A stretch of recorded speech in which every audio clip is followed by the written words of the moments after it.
മക്കളെ, നൈസറിലേക്കുള്ള entrance എക്സാമിനേഷനായ nest എക്സാമിൻ്റെ admit card റിലീസായിട്ടുണ്ട്.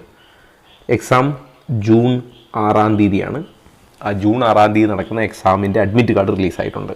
അപ്പോൾ അഡ്മിറ്റ് കാർഡ് കിട്ടാൻ വേണ്ടി നിങ്ങൾ നെസ്റ്റ് എന്നുള്ള സൈറ്റിൽ ഓൾറെഡി രജിസ്റ്റർ ചെയ്യാൻ കയറി അതേ സൈറ്റിൽ കയറിയാൽ നിങ്ങൾക്ക് ലോഗിൻ ചെയ്തുകൊണ്ട് എന്ത് ചെയ്യാം, അഡ്മിറ്റ് കാർഡ് എടുക്കാം. അതല്ലെങ്കിൽ സെയിം അഡ്മിറ്റ് കാർഡ് നിങ്ങളുടെ ഇമെയിലിലേക്ക് PDF ആയിട്ട് വന്നിട്ടുണ്ടാവും. ഈ രണ്ട് വഴി നിങ്ങൾക്ക് ചൂസ് ചെയ്യാം. ഒന്നുകിൽ ലോഗിൻ ചെയ്തിട്ട് അഡ്മിറ്റ് കാർഡ് എടുക്കാം, അല്ലെങ്കിൽ ഇമെയിൽ വഴി. ഇപ്പം നിലവിൽ ഇതൊക്കെ ചെക്ക് ചെയ്ത കുട്ടികൾക്ക് അവരുടെ ലോഗിൻ ID വഴി അത് കിട്ടുന്ന ബുദ്ധിമുട്ടാണ്. അപ്പോൾ നിങ്ങൾക്ക് ഇമെയിലിൽ വന്ന് കിടപ്പുണ്ടാവും, അതെടുത്താലും മതി. ഇതിലേത് വഴിക്കും നിങ്ങൾക്ക് നിങ്ങളുടെ അഡ്മിറ്റ് കാർഡ് എടുക്കാം. ഇനി അഡ്മിറ്റ് കാർഡിൻ്റെ ഒരു സാമ്പിൾ കാണിക്കാം. ആകെ 2 പേജാണ് അഡ്മിറ്റ് കാർഡ്.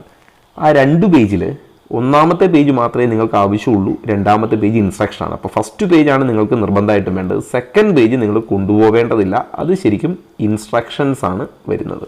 ഓക്കെ, അപ്പോൾ ഇനി അത് ഈ ഫസ്റ്റ് പേജിൻ്റെ പ്രത്യേകത, ഈ ഫസ്റ്റ് പേജ് കളർ എടുക്കുന്നതാണ് നല്ലത്. അപ്പോൾ അവരുടെ ഫ്രീക്വൻ്റ്ലി ആസ്ക്ഡ് ക്വസ്റ്റ്യൻ ഉള്ള സെഷനിൽ പറഞ്ഞിട്ടുണ്ട് കളർ വേണമെന്ന് നിർബന്ധമൊന്നുമില്ല എന്ന്. എങ്കിലും നമ്മുടെ ഫോട്ടോ ഒക്കെ അതിൽ വരുന്നത് കൊണ്ട് കളർ എടുക്കുകയായിരിക്കും ബെറ്റർ. ഓക്കെ, അഡ്മിറ്റ് കാർഡിൻ്റെ ഫസ്റ്റ് പേജിൽ തുടക്കത്തിൽ നോക്കിയാൽ നിങ്ങളുടെ ആപ്ലിക്കേഷൻ നമ്പർ ഉണ്ടാവും, റോൾ നമ്പർ ഉണ്ടാവും, കുട്ടിയുടെ പേരുണ്ടാവും, കുട്ടിയുടെ ഡേറ്റ് ഓഫ് ബർത്ത്, കുട്ടിയുടെ അഡ്രസ്സ്. ഇനി എന്നാണ് എക്സാം എന്ന് കൊടുത്തിട്ടുണ്ട്. ജൂൺ 6 തീയതിയാണ് എക്സാം. ഇവിടെ നിങ്ങളുടെ ഫോട്ടോയും ഉണ്ടാവും. ഈ ഫോട്ടോ നിലവിൽ ഇത് ഫോട്ടോ പ്രിന്റ് ചെയ്യാത്ത അഡ്മിറ്റ് കാർഡാണ് കിട്ടിയിരിക്കുന്നതെങ്കിൽ നിങ്ങൾ ഒന്നുകൂടെ ലോഗൗട്ട് ചെയ്തിട്ട് ലോഗിൻ ചെയ്തിട്ട് വീണ്ടും ഒന്നുകൂടെ എടുത്താൽ മതി, ശരിയായിക്കോളും. ഇമെയിലാണ് വന്നിരിക്കുന്നതെങ്കിൽ ഈ പ്രശ്നമൊന്നും ഉണ്ടാവില്ല. ഇവിടെ നിങ്ങളുടെ ഫോട്ടോ ക്ലിയർ ആയി തന്നെ ഉണ്ടാവും. ഇനി ഞാൻ നേരത്തെ പറഞ്ഞ പോലെ എക്സാമിനേഷൻ്റെ ഡേറ്റ് നോക്കുക, ജൂൺ 6 തീയതിയാണ് എക്സാം. എക്സാമിൻ്റെ സമയം 2 to 5 ആണ്. 2 മണി തുടങ്ങി 5 മണി വരെ 3 മണിക്കൂറാണ് നിങ്ങൾക്ക് എക്സാം ഉണ്ടാവുക. 3 മണിക്കൂർ എക്സാമാണ്. അതിൽ റിപ്പോർട്ടിംഗ് ടൈം നോക്കുക, 12:30 അപ്പോൾ ഈ 12:30 എന്ന് പറയുന്നത് റിപ്പോർട്ടിംഗ് ടൈം തുടങ്ങുന്നതാണ്. 1:30 ശേഷം ഒരാളെ പോലും ഗേറ്റിൻ്റെ ഉള്ളിലേക്ക് കടത്തിവിടില്ല. അപ്പോൾ നിങ്ങൾക്ക് ഏറ്റവും സേഫ് 12:30ക്കും 1:30ക്കും ഇടയ്ക്കുള്ള സമയത്ത് റിപ്പോർട്ട് ചെയ്യാൻ ശ്രദ്ധിക്കുക. ഓക്കെ, ടെസ്റ്റ് സെൻറ്റർ എവിടെയാണെന്നും വെന്യൂ ഏതാണെന്നും ഒക്കെ ഡിക്ലെയർ ചെയ്ത് അല്ലെങ്കിൽ ഇവിടെ സ്പെസിഫൈ ചെയ്തിട്ടുണ്ട്. ഇവിടെ കുട്ടിയുടെ സിഗ്നേച്ചറും ഉണ്ടാവും. ഇനി ആ ഒന്നാമത്തെ പേജ് കഴിഞ്ഞ് രണ്ടാമത്തെ പേജിലേക്ക് വന്നാൽ ഇൻസ്ട്രക്ഷൻസ് ഫോർ ദ കാൻഡിഡേറ്റ് ആണ്. ഇൻസ്ട്രക്ഷൻസ് എന്തൊക്കെയാണെന്ന് നോക്കാം. ഒന്ന്, നെക്സ്റ്റ് എക്സാം എന്ന് പറയുന്നതിൻ്റെ ഡേറ്റ് ജൂൺ 6 തീയതിയാണ്. 2 to 5 ആണ്. നിങ്ങളുടെ ടെസ്റ്റിൻ്റെ സെൻറ്ററും വെന്യൂവും ഒക്കെ അഡ്മിറ്റ് കാർഡിൽ പ്രിൻറ്റ് ചെയ്തിട്ടുണ്ട്, അത് പറഞ്ഞിട്ടുണ്ട്. Then please reach the venue at the time as the reported time mentioned in the admit card. അതായത് 12:30 തന്നെ എത്താൻ ആവശ്യപ്പെട്ടിട്ടുണ്ട്. Please be seated in the examination hall at least 30 minutes before the start of examination. അതായത് 1:30 തന്നെ സീറ്റിലെത്തണം, അല്ലെങ്കിൽ 1:30 മുമ്പ് എത്തണം. അതുകൊണ്ടാണ് ഞാൻ നേരത്തെ പറഞ്ഞത് 12:30ക്കും 1:30ക്കും ഇടയ്ക്ക് റിപ്പോർട്ട് ചെയ്യുക. Then bring this admit card with you. നിർബന്ധമായിട്ട് അഡ്മിറ്റ് കാർഡ് കയ്യിലുണ്ടാവണം. You will not be allowed to enter the examination hall without the admit card. Admit card ഇല്ലെങ്കിൽ പെർമിറ്റ് ചെയ്യില്ല. Then no candidate will be permitted to enter the examination hall after 2:30. 2:30ക്ക് ശേഷം ഒരാളെ പോലും കടത്തിവിടില്ല. അതിൻ്റെ അർത്ഥം 2 മണിക്ക് റിപ്പോർട്ട് ചെയ്താൽ കാര്യമുണ്ടെന്നല്ല. 2:30ക്ക് ശേഷം ഒരാളെ കടത്തിവിടില്ല. 3:30ക്ക് മുമ്പ് ഒരാളെ പുറത്തും വിടില്ല. അതായത് 5 മണി വരെയാണ് എക്സാം. ശരിക്കും പറഞ്ഞാൽ നിങ്ങൾ 1:30ക്ക് അവിടെ കയറിയാൽ 5 മണിക്ക് പുറത്ത് വരാൻ പറ്റൂ. ഓക്കെ, ഇനി പെൻസില്, പെന്ന് അല്ലെങ്കിൽ റൈറ്റിംഗ് പാഡ്, ഡ്രോയിങ് പാഡ് ഇതൊന്നും അലോ ചെയ്യില്ല. പകരം പ്ലെയിൻ A4 ഷീറ്റും പെൻസിൽ അല്ലെങ്കിൽ പെന്നും എക്സാം ഹോളിൽ നിന്ന് നിങ്ങൾക്ക് റഫ് വർക്കിന് വേണ്ടി തരും. അപ്പം നിങ്ങളൊന്നും കൊണ്ടുപോവേണ്ടതില്ല. ഇനി കാൽക്കുലേറ്റർ, മൊബൈൽ ഫോൺ, ലാപ്ടോപ്പ് ഇങ്ങനെ ഒരു സാധനവും നിങ്ങളെ പെർമിറ്റ് ചെയ്യില്ല. ഇനി അതിനുള്ളിലുണ്ടാവുന്ന സംസാരങ്ങൾ അല്ലെങ്കിൽ മാൽ പ്രാക്ടീസ് ഒന്നും സാധാരണ എക്സാം ഉള്ളതുപോലെ തന്നെ. Then opaque water bottles will not be permitted. നിങ്ങൾക്കൊരു ട്രാൻസ്പെറൻറ്റ് വാട്ടർ ബോട്ടിൽ കൊണ്ടുപോകാം. ട്രാൻസ്പെറൻ്റ് ആയിരിക്കുന്ന വാട്ടർ ബോട്ടിൽ പെർമിറ്റ് ചെയ്യും. Then both the thumbs should be devoid of any cover. 2 തമ്മിലും 2 കൈയുടെയും തള്ളവിരൽ കളർ ഉണ്ടാവരുത്, അതായത് ഇങ്ക് ഉണ്ടാവരുത്, അല്ലെങ്കിൽ ടാറ്റു ചെയ്തിട്ടുണ്ടാവരുത്, അല്ലെങ്കിൽ മെഹന്തി ഇട്ടിട്ടുണ്ടാവരുത്, കവർ ചെയ്തിട്ടുണ്ടാവരുത്. കാരണം ഈ 2 കൈയുടെയും ബയോമെട്രിക് എടുക്കേണ്ടത് കൊണ്ട് ഈ 2 പേരിലും ക്ലിയർ ആയിരിക്കണം, ക്ലീൻ ആയിരിക്കണം എന്ന് അവർ പറഞ്ഞിട്ടുണ്ട്. ഇനി അടുത്തത്, in addition to this admit card please make sure you to bring admit card of class 12th board exam. Board എക്സാമിൻ്റെ അഡ്മിറ്റ് കാർഡോ അല്ലെങ്കിൽ ഏതെങ്കിലും ഒരു ഫോട്ടോ ID പ്രൂഫോ എക്സാമിനേഷൻ ഹോളിൽ. അതായത് അപ്പോൾ എന്തൊക്കെയാണ് നിങ്ങൾ എക്സാമിനേഷൻ ഹോളിൽ കൊണ്ടുപോകേണ്ടതെന്ന് വെച്ചാൽ ചുരുക്കം പറഞ്ഞാൽ എന്തൊക്കെ കൊണ്ടുപോകാം.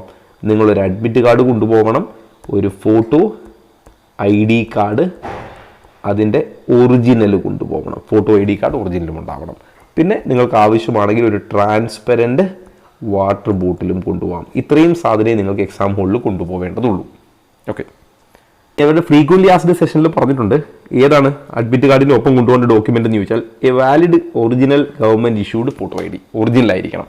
അത് ആധാർ ആവാം, പാൻ കാർഡ് ആവാം, പാസ്പോർട്ട് ആവാം, വോട്ടേഴ്സ് ID ആവാം, ഡ്രൈവിംഗ് ലൈസൻസ് ആവാം, 10th mark sheet, +2 mark sheet et cetera അങ്ങനെ എന്തും കൊണ്ടുപോകാം. പ്രിഫറബിളി ആധാർ ആയിരിക്കും കുറച്ചുകൂടി നല്ലത്.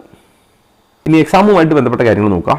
The question paper will consist of 4 sections 4 സെക്ഷനാണ്. ബയോളജി, കെമിസ്ട്രി, മാത്സ്, ഫിസിക്സ് 4 സെക്ഷനായിട്ടാണ് എക്സാം ഉണ്ടാവുക. ഈ 3 മണിക്കൂർ കൊണ്ട് ഈ 4 സെക്ഷൻ്റെ എക്സാം എഴുതണം. ശരി ഉത്തരത്തിന് 3 മാർക്കും തെറ്റിയാൽ -1 ശരി ഉത്തരത്തിന് നിങ്ങൾക്ക് +3 ആണെങ്കിൽ തെറ്റിയാൽ -1 ആണ്. ഒരു സെക്ഷനിൽ നിന്ന് നിങ്ങൾക്ക് 20 ക്വസ്റ്റ്യൻ ഉണ്ടാവും. അപ്പോൾ ശരിക്കും പറഞ്ഞാൽ 20 ക്വസ്റ്റ്യൻ ആണ്. ഒരു ശരി ഉത്തരത്തിന് 3 മാർക്കാണ്. അപ്പോൾ ടോട്ടൽ 60 ആണ് ഒരു സെക്ഷനിൽ. എന്ന് പറഞ്ഞാൽ ബയോളജിക്ക് 60 മാർക്ക്, കെമിസ്ട്രിക്ക് 60 മാർക്ക്, മാത്തമാറ്റിക്സ് 60, ഫിസിക്സ് 60 ഇങ്ങനെയാണ് അതിൻ്റെ സെഷൻ ഉണ്ടാവുക. ഇനി സിലബസ് ഓൾറെഡി അറിയാം. സിലബസ് NCERT ബേസ്ഡ് ആണ്. NCERT പഠിച്ചാൽ മതിയാവും. ഇനി ഇതിൻ്റെ ബാക്കി ഡീറ്റെയിൽ നോക്കുക. 60 മാർക്ക് ഫോർ ഈച്ച് സബ്ജക്റ്റ് ആണ്. ഓരോ സബ്ജക്റ്റിനും ബയോളജിക്ക് 60 നമ്മൾ നേരത്തെ പറഞ്ഞു. ഓരോ സബ്ജക്റ്റിനും 60 ആണ്. ഓക്കെ. ഇനി പ്രത്യേകം ശ്രദ്ധിക്കുക, candidate has to attempt at least 3 sections.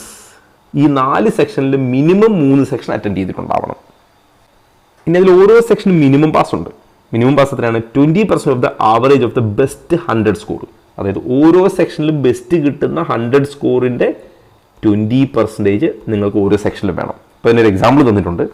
ഇപ്പോൾ ബെസ്റ്റ് 100 സ്കോർ കെമിസ്ട്രിയിൽ 60ൽ 48 ആണെന്ന് വിചാരിക്കുക. അപ്പോൾ ആ 48ൻ്റെ 20%. അപ്പോൾ ഏറെക്കുറെ 9.6 മാർക്ക് പാസ് മാർക്ക് ഉണ്ടാവണം ആ ഒരു എക്സാമ്പിളിൽ. അങ്ങനെ ഓരോ സെക്ഷനും സെപ്പറേറ്റ് മിനിമം ഉണ്ടാവണം. ഇനി റാങ്ക് ലിസ്റ്റ് തയ്യാറാക്കുമ്പോൾ total score is calculated as the sum of at least 3 section scores. 3 സെക്ഷനെങ്കിലും നിങ്ങൾ എഴുതുന്നുണ്ട്. അപ്പോൾ ഏറ്റവും ബെസ്റ്റ് കിട്ടിയ 3, അതായത് സെക്ഷൻ സ്കോർ ഏതാ നോക്കുക.